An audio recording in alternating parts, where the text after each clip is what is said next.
ప్రపంచంలో అమెరికా లాంటి దేశంలో హైయెస్ట్ పర్ క్యాపిటా ఇన్కమ్ సంపాదించే వ్యక్తులు తెలుగు జాతి సంపాదిస్తా ఉంది. ఇది గర్వకారణం.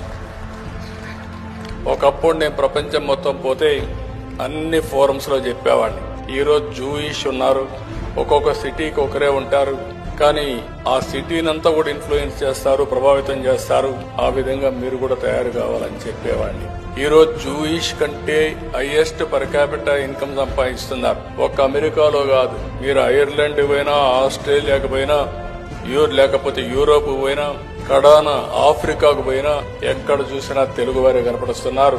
ఎట్టయితే హైదరాబాద్ లో ఒకప్పుడు జూబ్లీ హిల్స్ కు వస్తే రిచెస్ట్ పీపుల్ ఉంటారో, పాష్ లొకాలిటీ కనపడుతుందో, ఏ దేశానికి పోయి గుడ్డిగా మీరు అక్కడికి వెళ్లి పాష్ లొకాలిటీ ఏదైనా అడిగితే అక్కడ పోయి తెలుగు మాట్లాడితే మీకు తెలుగులో మాట్లాడే వ్యక్తులు దొరుకుతారు.